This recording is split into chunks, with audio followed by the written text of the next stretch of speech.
Oke, em, selamat siang teman-teman. Oke, kali ini kita akan mereview lagi. Ini hari kedua. Mana saya mereview market kali ini. Disclaimer teman-teman, ini adalah hanya video edukasi dan video refleksi saya atau rekaman saya untuk menganalisa market. Apa yang perlu saya perbaiki dan em, apa yang perlu saya refleksikan untuk analisa market ke depannya. Gitu teman-teman. Oke, langsung saja. Seperti yang saya eh, analisis kemarin bahwa di Nasdaq atau US 100, Nas 100. Nah, ini saya pakai metode ICT teman-teman. Secara daily, kemarin kita analisa di sini saya pasang posisi sell di sini. Ini udah TP ya, sekitar 30-an. Hampir 30-an lah. 30-an US, 30 USD. Nah, kenapa ini bisa turun teman-teman? Coba saya jelasin kembali bahwa cara metode ICT singkatnya, jika ada fair value gap, misalkan fair value gap di sini, saya tandai dulu gitu. Oh, mana ya? Tandainya. Ini ya. Apa ini? Apa ini? Apa ini? Nah, jika ada fair value gap ini, lalu harusnya dia ketemu untuk menuju bullish dan ternyata dia inverse fair value gap, ada fair value gap bearish di sini, maka dia akan lanjut bearish teman-teman. Tetapi hanya hanya turun beberapa saat saja. Kita cek. Oke, hanya turun sekitar sini saja untuk mengambil liquidity di sini untuk menuju bullish lagi teman-teman. Nah, karena fair value gap bearish udah diambil dan ditembus, kita bisa berasumsi bahwa ini kemungkinan untuk bullish. Tetapi di sini ternyata kalau kita cek ada fair value gap yang belum diapresiasi teman-teman. Karena kenapa saya bilang seperti itu? Untuk metode ICT, logikanya adalah market akan bergerak sesuai liquidity. Oke, entah itu imbalance atau dia akan breakthrough atau di respected untuk fair value gap-nya gitu.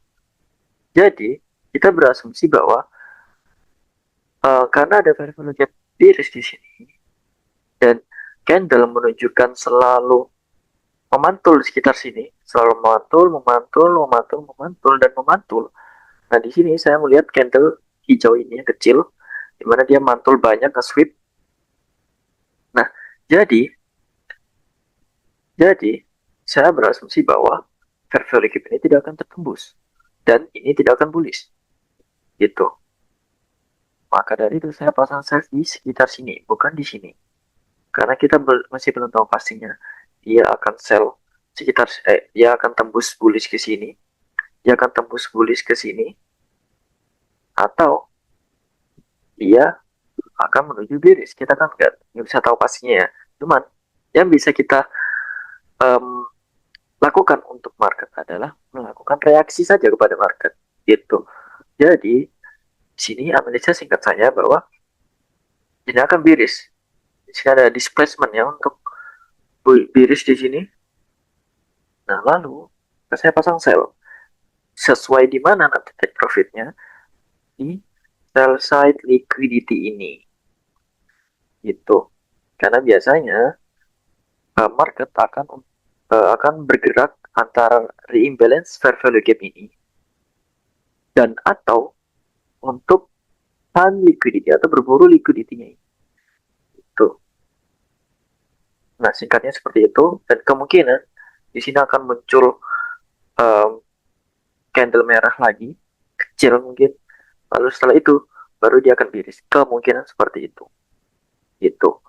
Karena di sini juga ada tanda fair value gap ini teman-teman. Gitu. Oke, kita kembalikan lagi.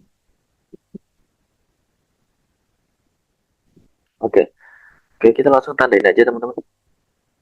Ini ada fair value gap bullish di sini. Nah, ini mungkin bisa dijadikan area pentingnya mereka. Itu nih, ada tandanya bahwa dia nggak berani tembus. untuk bullish apa untuk fair value gapnya. Jadi ada kemungkinan dia cuma sweep aja, mengambil aja untuk mengambil um, orderan yang mungkin masih belum terapresiasi, baru mereka lanjut bullish untuk kemungkinan tembus. Jadi seperti itu teman-teman untuk Nasdaq secara daily. Oke, ini singkatnya seperti itu, dan kemungkinan besar dia akan sweep habis itu langsung bullish. Oke, kita lanjut ke XAU ya. Oke, XAU di sini saya udah analisa kemarin bahwa ada buy side liquidity terdekat di sini secara daily, ada fair value gap. Nah, ini yang saya bilang bahwa eh, tren tren XAUUSD itu tidak akan bearish selama dia tidak menembus fair value gap. Fair value gap bullish, tapi hanya dijadikan mantul, jadi ada kemungkinan dia akan bullish. Tuh. Tapi saya tidak akan entry ya teman-teman, karena kita terlalu berisiko. Cuma kalau misalkan kita mau pasang buy di sini juga nggak masalah, gitu. Nggak masalah. Oke, oke di sini ada value, jadi ini kita hapus saja, ini nggak penting, ini juga tidak penting. Nah, ini bisa kita kasih tanda ya teman-teman, bahwa di sini ada salah satu liquidity sekitar sini. Kemungkinan besar dia juga bakal ngambil, atau side liquidity di sekitar sini. Nah, ini logikanya. Kenapa ditaruh di sana? Biasanya kita akan tunggu bahwa fair value gap ini akan diapresiasi atau tidak oleh market. Gitu. Intinya seperti itu. Sudah ada fair value gap dan ditembus. Kita lihat tahu pas, kita belum tahu pastinya ia bakal lanjut bullish atau enggak. Kalau misalkan ada pantulan di beberapa sekitar sini, berarti dia lanjut bullish. Tapi saya masih belum bisa meresikokan untuk entry ya. Tapi kita lihat di time frame 4 jam. Nah, di sini sempat ada ngambil set liquidity di sini. Kenapa saya tandai set liquidity di sini? Karena di sini ada fair value gap bullish. Pokoknya kita kasih tanda liquidity sebelum fair value gap. Gitu teman-teman. Nah, di sini cuma nge-sweep aja dan kemungkinan dia bakal bullish. Tapi bullishnya mungkin hanya sebentar ya. Kita masih belum tahu pastinya secara fundamental. Jadi kita tandai di sana cara set liquidity-nya. Gitu. Jadi kita belum tahu pastinya teman-teman. Tapi mungkin karena ada inverse fair value gap di sini, sekitar close sekitar sini, kemungkinan dia akan apresiasi terlebih dahulu sekitar sini. Indikator sell side liquidity udah siap untuk menghampiri market, habis itu bisa lanjut bullish. Gitu. Oke, kita lanjut ke Bitcoin mungkin teman-teman. Ini terakhir yang analisanya, karena saya nggak mungkin bisa analisis sebanyak itu. Oke, secara daily, hmm, secara daily teman-teman, untuk Bitcoin ini belum, mungkin kata lebih tepatnya, dia udah menyeimbangkan semuanya teman-teman. Dia nggak ada fair value gap yang kosong, nggak ada, udah diapresiasi semuanya. Jadi saya nggak perlu kasih tanda teman-teman apa yang mereka harus gapai di sini. Itu. Jadi kita hanya wait and see aja teman-teman ya. Tapi ini ada fair value gap, ini ada fair value gap. Ya benar ada fair value gap. Cuman kalau sudah ditembus, kita abaikan teman-teman. Karena udah ditembus buat apa market untuk mengejar fair value gap itu lagi gitu. Itu. Asumsinya seperti itu ya teman-teman. Jadi kita, untuk saya sendiri masih belum meresikokan untuk entry. Kita cek. Nah, di sini ada fair value gap yang belum diapresiasi, ada buy side liquidity yang udah siap di sini teman-teman. Nah, di sini ada fair value gap, ada fair value gap yang selalu dipantul lagi, dipantul lagi, dipantul lagi. Nah, di sini ada indikator sell side liquidity. Kita bisa ngikutin nanti market mau ngambil yang mana. Di sini ada fair value gap bearish.